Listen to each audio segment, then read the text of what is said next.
So let us continue where we left off yesterday. So we are looking at these 37 aids to awakening, and they occur in 7 sets with different numbers in many of them. And so we're now looking at the first set. The first set is on the 4 right efforts.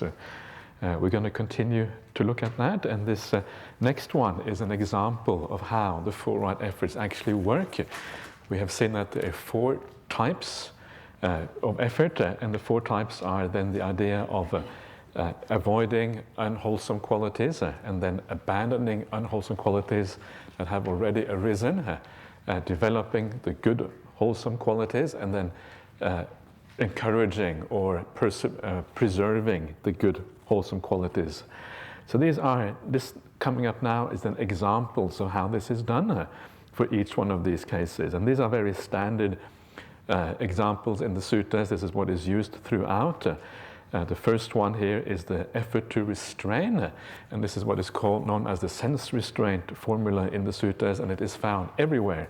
It is part of the gradual training, a very significant and crucial, essential part of the practice really to awakening, because this is where you purify the mind, this is where you avoid too much desires and ill will, and so the mind gets purified, and that is really where you get ready for your meditation practice. So this is an important part of it. So this sutta is found in the numerical discourses. The 4, as you see, the AN 4:14, the 14th sutta in the Anguttara 4. So this is how it goes. Mendicants, there are these 4 efforts. What for? The effort to restrain, to give up, to develop, and to preserve. And what mendicants is the effort to restrain? When a mendicant sees a sight with their eyes, they don't get caught up in the features and details. If the faculty of sight were left unrestrained, bad, unwholesome qualities of desire and aversion would become overwhelming. For this reason, they practice restraint, protecting the faculty of sight and achieving its restraint.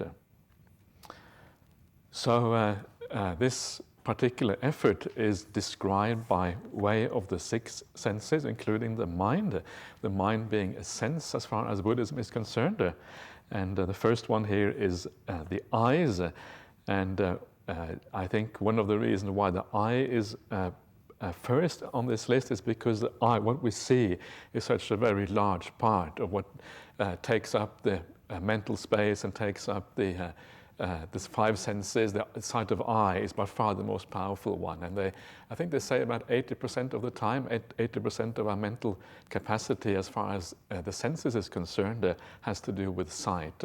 It is very kind of dominant sense compared to the other ones, and that might be the reason why it is first on this list. So when you see a sight with the eye, and this is pretty much all the time, we're seeing stuff all the time, you don't get caught up in the features and details.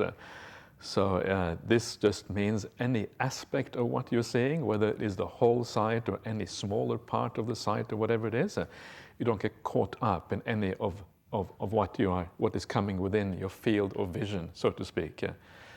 What does it mean to be caught up? And what it means is that you are lingering on that thing. You see something that you find attractive and your mind lingers on that.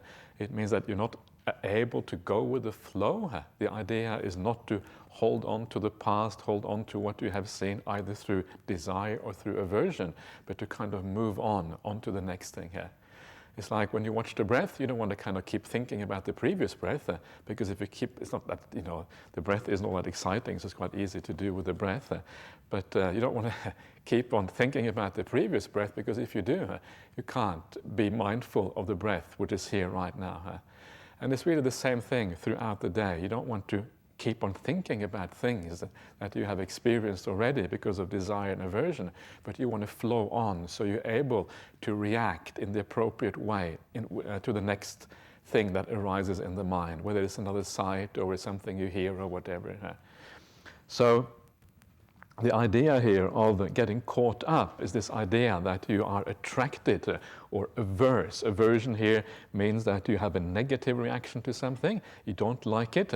It doesn't necessarily mean ill will. It just means that you are rejecting something. There's a sight that you don't like, and you, for that reason, you have aversion. It's like the anti-desire, the opposite of desire, the desire to get away from rather than the desire to be attracted to. So you can see how this works, how you kind of how this would be contrary to mindfulness if you have desire and aversion. And of course, what is happening here is that mindfulness is about being in the present moment. You can see here how desire always leads to the past, sometimes the future. Yeah, you kind of stay in the past. You don't, and of course, as long as you stay in the past, you haven't given up the past and the future. As I was mentioning on the first night, the idea of meditation is about giving up the past and the future. So desire and aversion is always contrary to this idea of giving up the past and the future. And that's why you try to allow the mind to flow with phenomena rather than kind of getting caught up with things, as it says here. So that is the idea of getting caught up. It's important to be clear about what these little words mean, because then it kind of becomes much more clear what is going on. So if you leave the faculty of sight unguarded, if you don't have mindfulness, if you don't know what is going on, then that is where desire and aversion starts to arise, and they become overwhelming, it says here, but any kind of desire and aversion is of course negative, and when it becomes overwhelming, that's when it becomes really problematic. It means that you get stuck with those things. So for that reason, we don't leave it unguarded. Instead, we guard the mind or the eye faculty. And guarding it means, in this context, just being mindful of what is going on. You have an awareness of what is happening. You know whether what you see, and you know whether some kind of attraction or aversion is arising. That is the guarding of the mind faculty. Yeah, you know what's happening. You are there, you're present, you're not kind of half there, half somewhere else. Because if you're not really properly there, then the desire and aversion kind of sneaks up on you, and you're not really able to deal with it. So the first part here is guarding the thing through mindfulness, and the second part then is to restrain. So first of all, you guard, and then if you see that in this case aversion or desire might arise, you can feel that straight away. You know that this object is either attractive or repulsive, and soon some unwholesome state is going to arise in your mind. You can feel these things, see these things happening if you have enough mindfulness, especially in meditation. Much easier on a retreat like this than it is in daily life, because you have more peace, more stillness, you have more clarity about what is going on. So this is not just about what happens outside of meditation. A similar kind of thing can also be used in meditation itself. You see your mind getting sidetracked, and you bring it back to the breath again. You see some kind of negative thing being about to arise, so you bring it back to the breath. Or you use some counter method to stop a negative thought from arising here. So the restraining here, what that means is that you have a method for dealing with this. So if you see that your desire is about to arise, you remind yourself of the danger in that desire. Or you remind yourself of you don't really want to go there because you know it's going to involve you in a bad way. So you understand the problem in the situation. If you understand the problem, your mind will not attach. Of course, understanding the problem is often quite hard. It can be hard to see the problem in these things, especially with desires, with aversion and ill will. It is easier to see the problem because it's so much more obvious what is going on, but it can be quite hard to see the problem. You kind of see a nice car on the street and think, wow, that's a really nice car. See one of these kind of, I don't know, sports cars or whatever. That's only a tiny little desire. It's not really the really bad ones. But it's hard to see the desire in the sensual world. One of the great similes that the Buddha uses, will show you later on, the simile of the charcoal pit. And according to this charcoal pit, the sensual world is like a charcoal pit. So whenever you see something nice, whenever you see a beautiful Ferrari coming down the streets, are there many Ferraris in Perth? Occasionally? You haven't seen a Ferraris recently? Okay, I haven't seen it. I'm sure there must be some Ferraris in Perth. So when you see a Ferrari in Perth, remember charcoal pit. Charcoal pit. It's quite hard, isn't it? It's kind of, the Buddha's teaching is really contrary to how we think about the world. Whenever you see something nice, attractive like that, that is what the Buddha recommends, or one recommendation. And the way to do that, and the only way that this really works, and it works much better with ill will than it works with the sensual objects in the world, is to understand thoroughly the danger in these things. And there's one sutta where the Buddha talks about this. It's called the Dveda Vitakka Sutta, which I very often read out on these retreats. And the Dveda Vitakka means the twofold thought, the two kinds of thought. And in this sutta, the Buddha divides all his thinking up into two kinds. On the one hand, the thinking that is dangerous and leads to problems.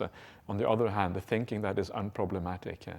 And then he explains to us how he deals. This is actually the Buddha's own experience before his awakening on how to deal with the thinking mind.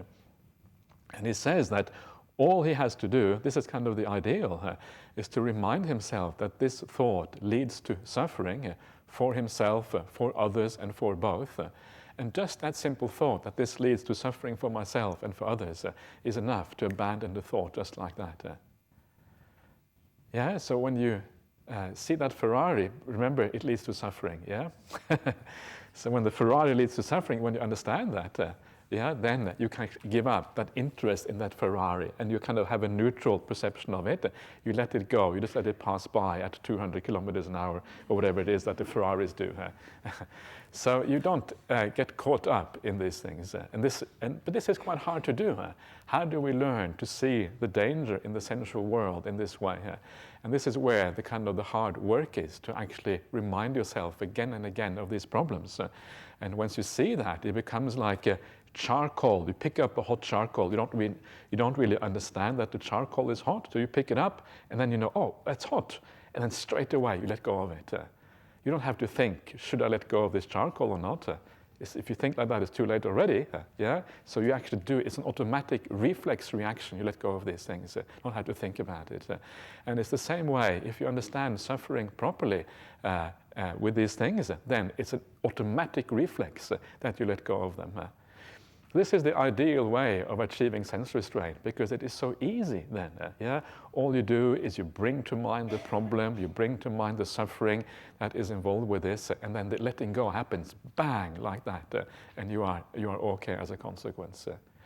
So you can see from this that, again, we come back to this idea of the pati sankhana bala, the power of reflection. And the power of reflection is ultimately what enables you to let go of things in this way. Because you have to reflect again and again to understand why these things are problematic. And the more you reflect on this, and I'm going to go through this in more details later on. Now it's more like an overview of what is happening. The more you reflect on that, the more you understand why it is a problem. The more you understand how the five senses always let you down. Remember, Ferraris are part of the five sense world. So Ferraris always let you down at the end of the day. And so it always lets you down. And the more you get that the five sense world is problematic in that way, the easier it is to let go of things. And you just need, and it's not that hard to understand on a superficial level at least why the five sense world is always problematic. Because we know that every time we attach to something in that world, every time we desire something, we're going to have to pay that back with interest, because it's going to be taken away from us sooner or later. It's very obvious in one sense, but it takes quite a bit of reflection to allow it to sink in more deeply. And that is really the hard part of the practice sometimes. So this is what is meant by restraint again. Remember, I was talking before about the idea of using wisdom power rather than using willpower. And this is also true in terms of restraint. Ideally, it is a practice of wisdom rather than a practice of will. And this is how it happens. So first of all, you have the mindfulness, you see something wrong is happening, and then you have the skillful means to deal with it in the right way. It is not enough just to be mindful. Remember that. Sometimes we tend to raise mindfulness to something that almost seems to have a magical ability on its own.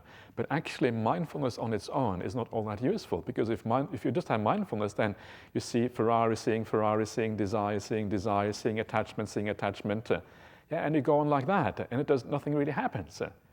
So you have to have more than mindfulness. Mindfulness on its own right doesn't overcome the defilement.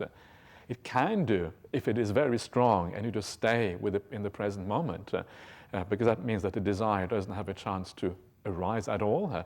But very often mindfulness is not enough. You need a technique, you need a way to deal with the problem, and this is what this is about. It's interesting, in one of the suttas in the Samyutta Nikaya, the Buddha specifically says mindfulness does not overcome ill will. It is metta, it's loving kindness, it is friendliness that overcomes ill will, not mindfulness. Mindfulness is essential because mindfulness alerts you to the fact that there is a problem, but it's not enough. You need a method, you need a way to deal with this to be able to overcome it. So this is the idea of sense restraint, ideally how it happens. Sometimes you may have to use a little bit of willpower. I always like to point out to people that if you are about to do something really bad, if you're just about to kill somebody, then please use a bit of willpower to hold yourself back. Otherwise, if you have just mindfulness, then it might be too late. Killing. Noting the act of killing here. That's no good. We want to avoid the killing altogether here. So, okay. So that is roughly how it works, and that is the idea of sense restraint. And it is the same for all the 6 sense faculties. When they hear a sound with the ears, when they smell an odor with the nose, when they taste a flavor with the tongue, when they feel a touch with their body, when they know a thought with their mind. They don't get caught up in the features and details. If the faculty of mind were left unrestrained, bad, unwholesome qualities of desire and aversion would become overwhelming. For this reason, the practice of restraint, protecting the faculty of mind, they achieve is its restraint. This is called the effort to restrain. So the mind faculty matters as well, because sometimes the desires and aversions, the senses tend to echo in the mind. We see something and we think about it afterwards. Or you dream at night, you dream about all the things that you saw during the day. And then desire and aversion can arise even in dreams, let alone during the day. You sit in meditation, suddenly things come up in your mind, and it's exactly the same principle that you use when things arise in the mind, quite apart from the direct experience of the sense faculties. So same thing again here. So there you are. That is the first of the 4 right efforts, how to do it in practice. So let us go on to the next one. The next one is the effort to give up. So if the sense restraint fails, and then because of failure of sense restraint, bad, unwholesome qualities arise, and often they will. It's just the way life tends to go sometimes. It's hard to avoid it altogether. Then you have to give up the bad quality. And this is how you do that.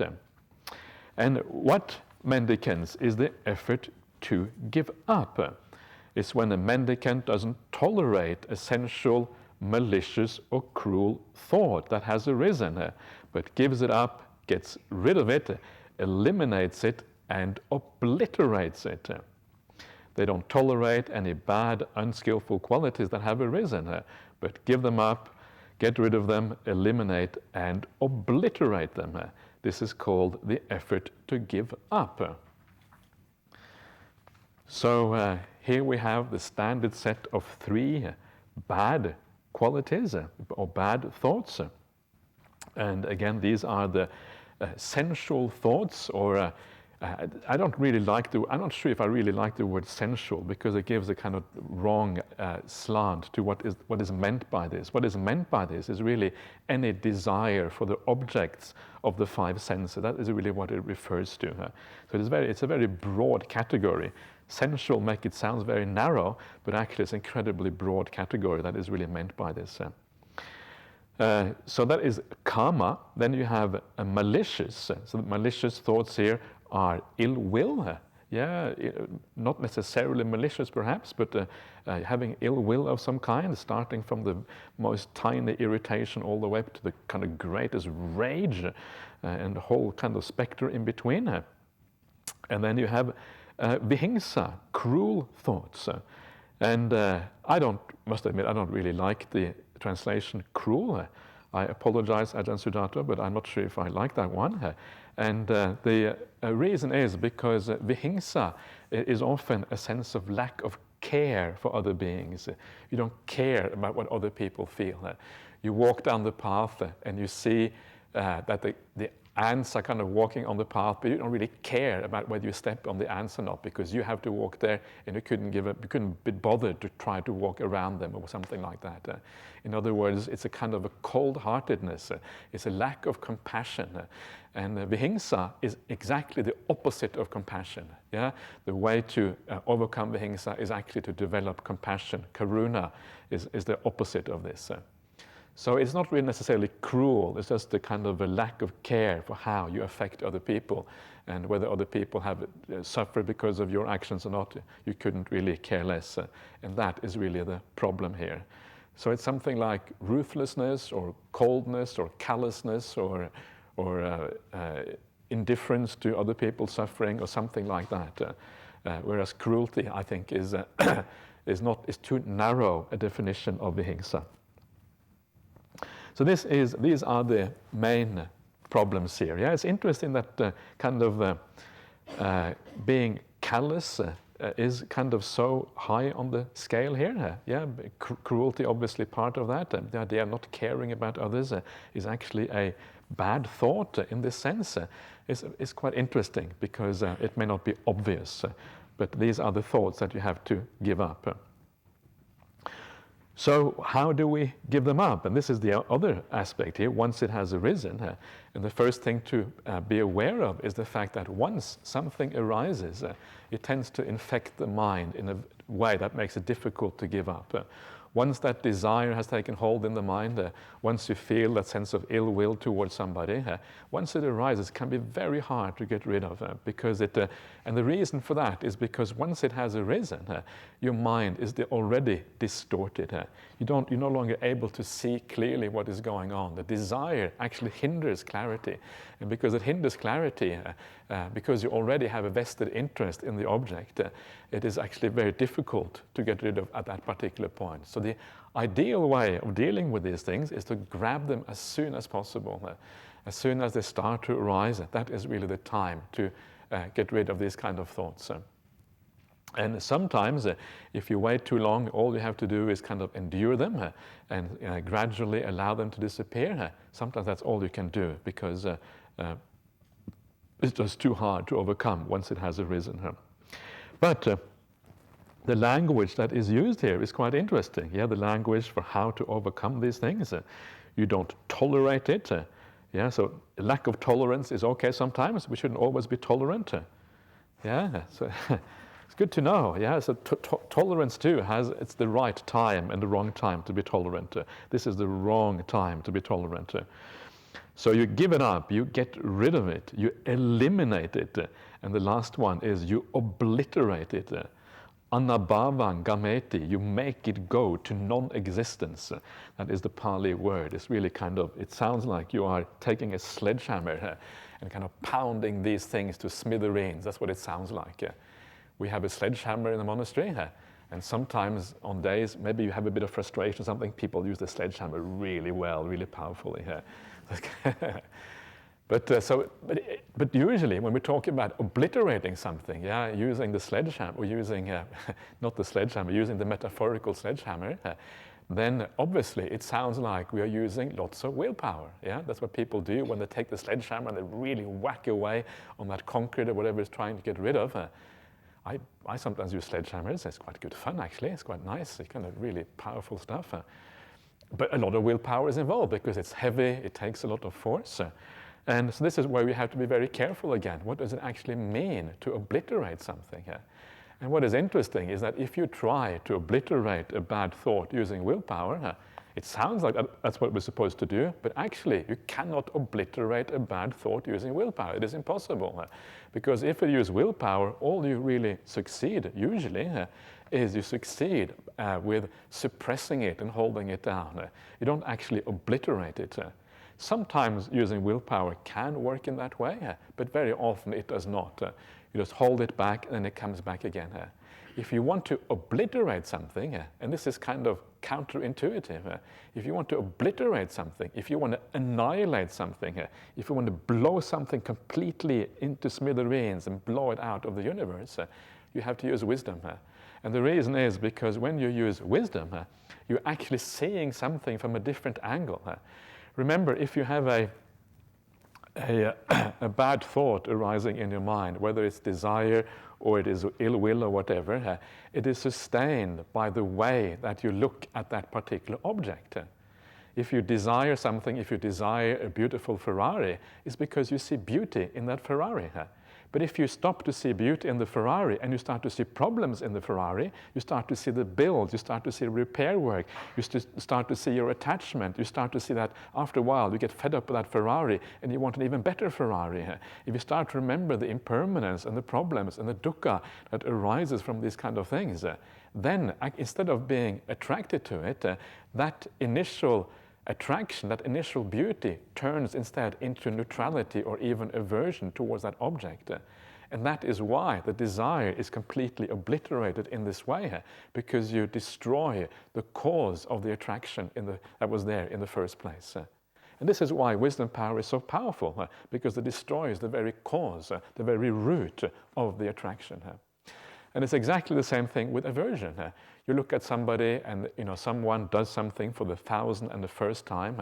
This is very true in family life. You come back. I haven't lived with my family for long time now. I don't know how long. When did I leave home? When I went to university. I haven't really lived with them since then. That is about, I don't dare think about how long that is. That's a long time ago. This is what happens when you get old. You don't really want to think about the number of years anymore because it's too many years. But it's a long time ago. It's about over 30, close to 40 years ago now, getting not quite 40, but getting there. And still, you go back, and when you go back, it's like you're the son coming back to the family, and they treat you in exactly the same way they treated you 40 years ago. Things have changed, don't you understand? It's not the same anymore. Things are different. Actually, they are a bit different. It's not exactly the same. But some of the habits are still there, and some of the problems still re-arise. For this reason, you have to learn to readjust your perspective on people, including your family members, including everyone. And instead of seeing that irritation, seeing the problem, seeing the negativity of the aspect of the situation, you look at people with new eyes. You look at them as conditioned beings. You look even the people who are closest to you. You understand that they have to be like that. They haven't got much choice. And the more you build up these kind of perceptions, the easier it is to get rid of that ill will just like that. Because you are destroying the very root, the very cause that gives rise to the ill will. This is the right way to give up these kind of thoughts. Very similar to the restraint that we had looked at before. So that is how you obliterate them, because this is how obliteration happens, because they cannot grow without the soil, without the nutriment that allows these things to exist. Take away the nutriment for the defilements, and the defilements just evaporates. And this is really the right way, the ideal way, I should say, to deal with these things. So, and then you have the cruel or the harsh thoughts. The opposite of that is compassion. So you remember compassion. The little ants on the walking path, they want to live. They are just like us. They also want to live. Little ants, little mosquitoes, they all have, for everyone, every creature, their life is dear. And just to trample them and not care about what happens to them is not a good idea. So having that sense of compassion. Sometimes you need to anthropomorphize a little bit. You have to kind of view these little animals almost like little human beings walking there. Walking around, trying to do their best. And when you anthropomorphize, when you kind of understand that they have similar desires to what we have, and they do. It may not look like the ant has a similar desire to what we have, but if you see how hard they work, running around, ants are incredible workers.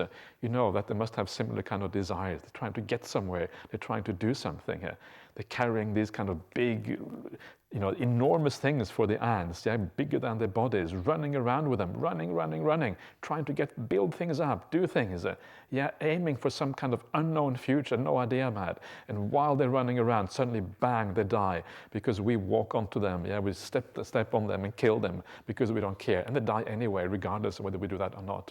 Their lives are so utterly meaningless.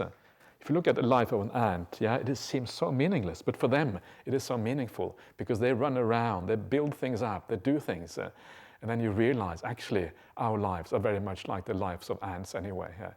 That's kind of the scary thing, We run around doing all of these things that seem so purposeful. Just like the ants run around doing things that seem purposeful, we do exactly the same thing until one day you come to the Dhamma and you start to realize, wait a minute, maybe there's something more to life. Maybe there's something else that has far more meaning, an aim and a goal that is real. And that is where you start to see things differently. So in a sense, there isn't that much difference between us and ants. And for that reason, you can have more compassion for these little beings. Even mosquitoes. Some people say the most difficult precept to keep is the first one because you can't kill mosquitoes. It's really, really hard not to kill mosquitoes. You can't sleep at night because the mosquito is buzzing around, and all you can think of is how to get rid of that mosquito by any means, extermination if possible. And that is where we sometimes go wrong. So having compassion is so important.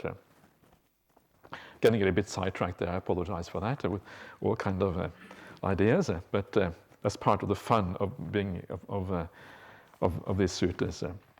So that is how the obliteration and the elimination of these thoughts happen, ideally. This is the way to do it. So that is how to overcome the negative thinking, and this is probably the most important part of the four right efforts. As I mentioned before, the four right efforts have two sides to them, the overcoming of the unwholesome and the building up of the wholesome thoughts. There's two sides. But the overcoming of the unwholesome is by far the most important of them, because when it comes to the building up of the wholesome qualities, we are moving usually into the area of meditation already. So again, you can see how these things overlap. Right effort, right meditation, there aren't any clear boundaries. So now we're going to have a look at the development of the third one of these four right efforts, and this is the effort to develop, and this is spoken of here by way of the 7 factors of awakening here, and this is how it is taught in this case. It's when a mendicant develops the awakening factor of mindfulness.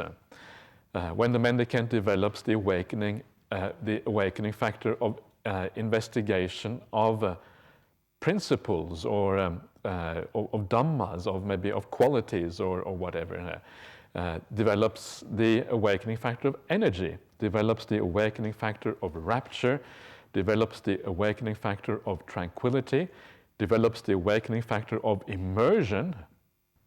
Immersion? Have you heard that before? Anyway, let's carry on. And the awakening factor of equanimity, which rely on seclusion, fading away, and cessation, ripen as letting go. This is called the effort to develop. So this is the effort to develop, which means to give rise to things. This is literally what this is about, giving rise to qualities that do not already exist. This is what this is about. So develop, I'm not sure if it is the ideal translation, but because develop sometimes means to increase something which already exists. But really the point here is to kind of give rise to something which doesn't really exist yet at all sometimes. And there's really the next one, which is about increasing and developing what already exists. But anyway, it doesn't matter. So here you have these 7 factors of awakening, and the idea here is to give rise to these things. And so how is this done? How do we give rise to these things? And these 7 factors, as I mentioned before, they are sequential and they are conditioned one each one of these conditions the next one. They are causal in nature, one following the after one, one following after the previous one, and for this reason the first one is always the most important one. So the first one is the mindfulness factor of awakening. So how do we develop that? And of course the way to develop that is what we have seen just before. It is to overcome the unwholesome qualities of mind, to develop the virtue, to develop all of these other things, and to get rid of those things that distract the mind from mindfulness. Mindfulness factor here can be understood in a number of ways, but one way of understanding it is simply as the Satipatthana practices. In other words, doing the breath meditation, and doing the breath meditation relies on that degree of purity of the mind that makes mindfulness possible.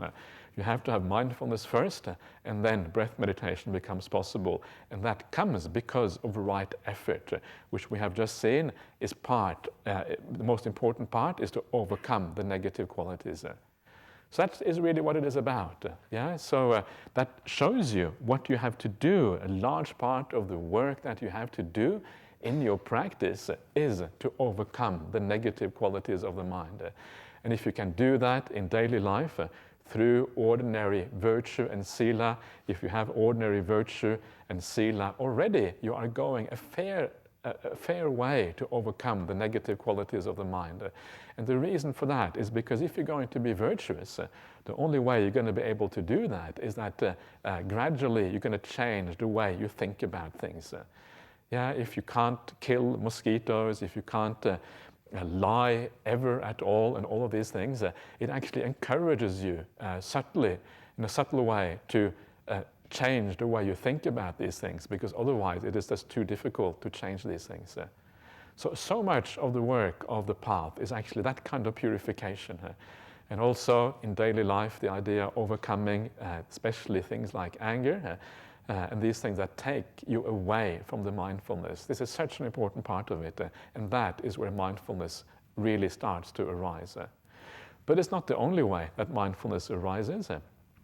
Mindfulness can also arise through contemplation, and we will see later on that one way of doing that is simply to contemplate the suttas.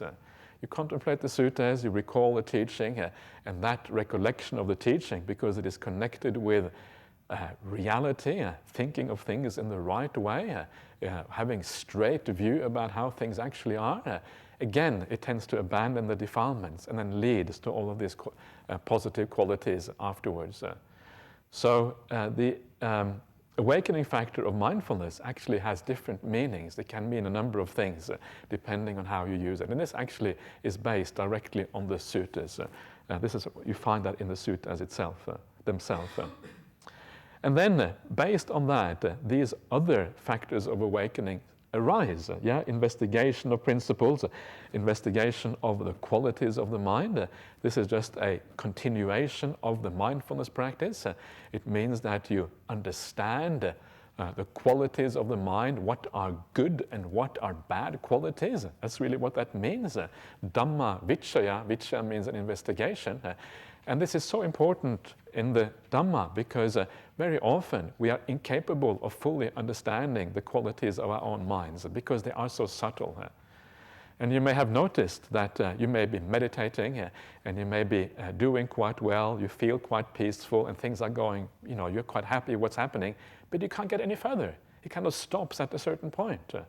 Why does it stop at that particular point? And this is very important. This is actually what this is about. This Dhammavicaya is precisely about finding out why the meditation stops at a certain point. And very often it is not obvious because you cannot see any real defilements. You feel peaceful. Maybe you even have joy in the mind. Everything feels so pure and bright, and yet somehow it doesn't advance. Why is that? And the reason is that there is still some subtle defilements in the mind that you cannot even see. And that is what you have to uncover by using Dhammavicaya, by investigating again and again, by reflecting after your meditation. What is it that stopped me from going further? This is how you uncover these things. And this is the purpose of Dhammavicaya. It is very similar to the last of the four Satipatthanas, which is the Dhammanupassana.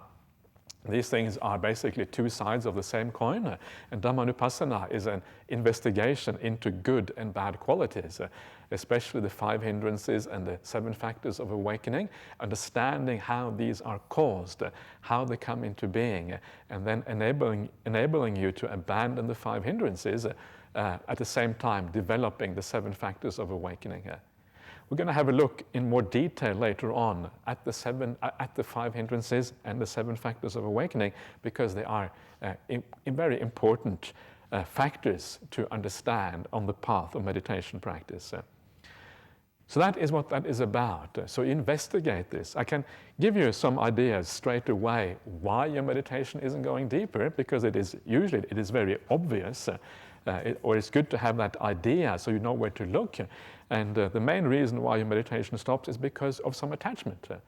Specifically attachment to the 5 senses and the body and the will, these things. And because that attachment is there, you can only let go so far. And beyond that, it becomes very difficult, precisely because the attachment is holding you back. So then what you have to do is to reflect a little bit on the downside of these things, reflect how they lead to suffering, and reflect on the potential for meditation. And as you do that, gradually you can overcome these hindrances that block you from going further. So that is the investigation of principles. Ajahn Sujato uses principles for Dhamma, which is okay. You can also call it investigation of mental phenomena, or of because this is what it is about. It's really about investigating the good and bad qualities of the mind, and so that is how that comes about.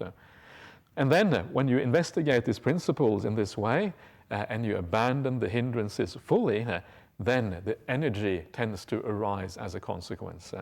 And this is the natural energy of the mind. It is not effort. It's different from effort. Effort is padana or vayama in Pali. Energy is virya.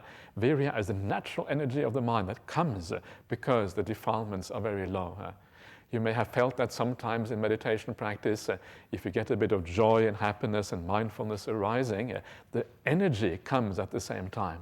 You feel energized. The mind feels bright and pure. And this is that energy that this is talking about. With that energy comes the rapture. This is how these things arise sequentially. The rapture is often very closely related to the energy, and then this whole sequence emerges as a consequence. The tranquility, the immersion, and the equanimity. Immersion is straight away, if you see the word immersion in any sutta, there's only one person in the known universe who translates samadhi as immersion. I'm not sure about the unknown universe, but certainly in the known universe, and that is Ajahn Sujato. So straight away you know, Ajahn Sujato, Ajahn Sujato. Is it a good translation? It's an interesting translation. And that I don't mean that as a put down. It is interesting. It is an alternative way of thinking about the word samadhi. It's interesting because immersion has the idea of being self-contained, being kind of immersed in something. You don't go outside of the thing that you are immersed in. And this is very much what samadhi is about. Samadhi is about this self-contained space inside of yourself. The mind doesn't spill out into the 5 senses, but stays within. So in that sense, the idea of immersion is actually quite nice.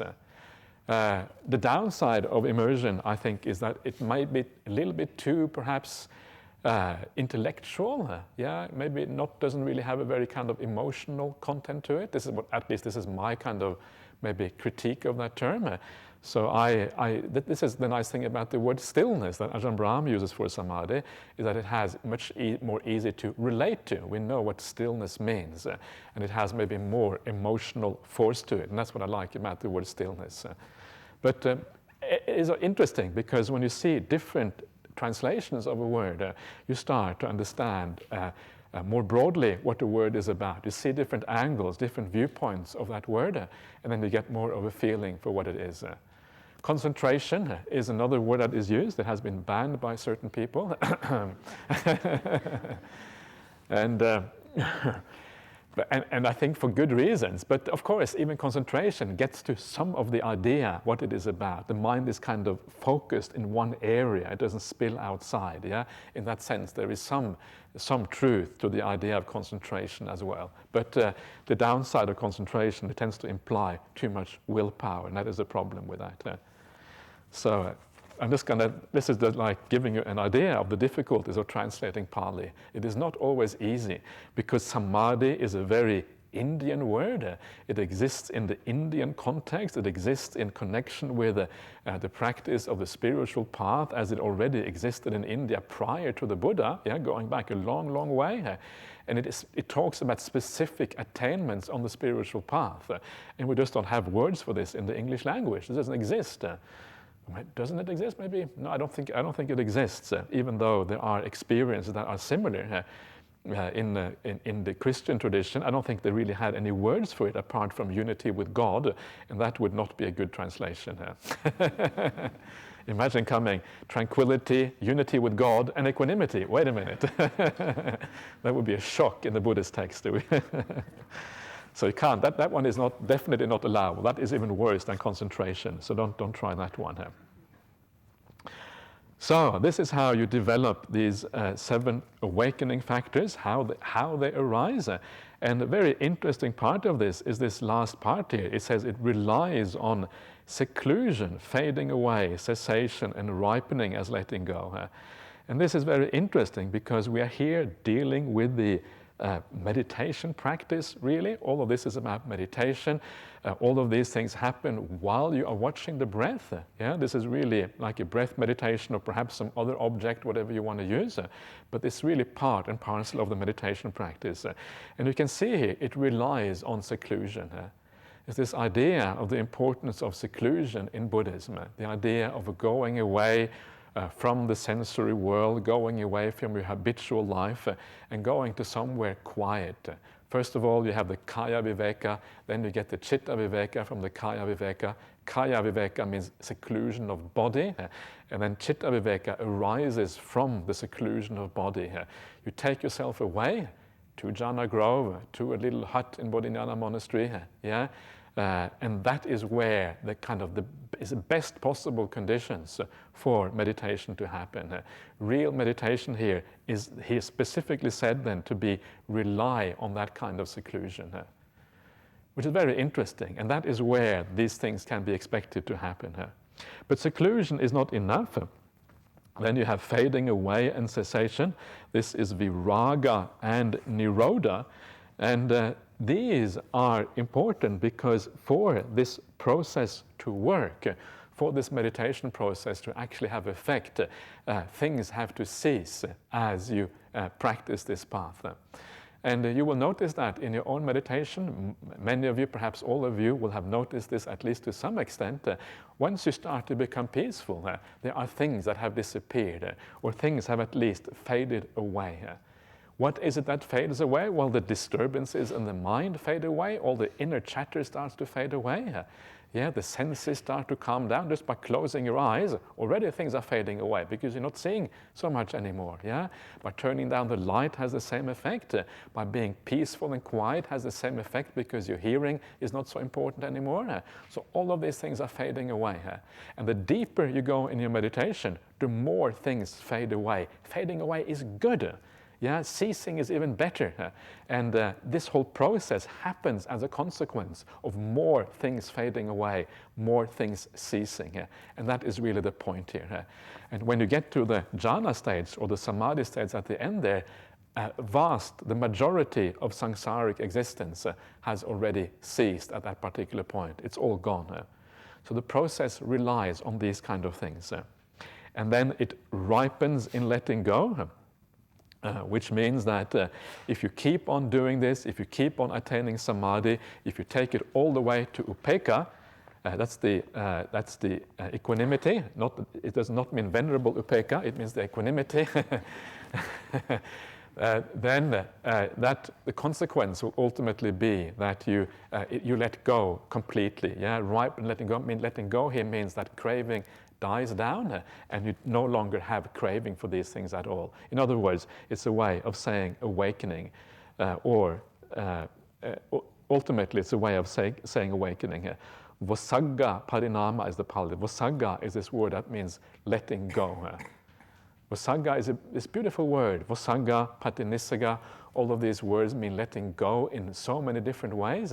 It means like generosity. Generosity is one kind of letting go. And it also means letting go in the higher sense of abandoning things in your meditation practice. So this is the effort to make things happen, make things, develop things in your practice. This is how it happens. And there's a lot more to be said for this, because things like rapture, for example, and energy in the mind, these things can be developed in many different ways by investigating principles or investigating qualities in the right way. And I will talk more about this later on, how to do this. But this has all to do with the anusatis, the recollections on the path. And these anusatis, they actually give rise to these qualities quite specifically here. But we'll get back to that later on. I can't talk in too much detail about every one, because we're going to have to leave a little bit of talking when we actually come to these 7 factors of awakening later here. Anyway, so now we come to the last one, which is the effort to preserve. And it goes as follows. And what mendicants is the effort to preserve? Is when a mendicant preserves a meditation subject. That's a fine foundation of immersion. The perception of a skeleton, the worm-infested corpse, the livid corpse, a split open corpse, and a bloated corpse. This is called the effort to preserve. These are the 4 right efforts. That's a bit of a letdown, isn't it? This is how you preserve your this is how you preserve things. But remember that this here is, in this case, it is definitely just an example, because it talks about a subject that is a fine foundation for immersion. So anything can be a fine foundation for immersion. Doesn't have to be the worm-infested corpse. If that sounds too kind of disgusting, you don't actually have to do that. You can just watch the breath, and the breath can certainly be a very fine foundation for immersion. In fact, the breath meditation is the one that you find throughout the suttas as the main practice that takes you to samadhi. Nothing is more important than the breath meditation as far as samadhi is concerned. And watching the breath is just really satipatthana practice, taking you all the way to samadhi. So what is going on here? So a meditation subject and is a foundation for immersion. Subject here, the Pali word is nimitta. Nimitta. We often pronounce it as nimitta, but really the proper pronunciation is nimitta.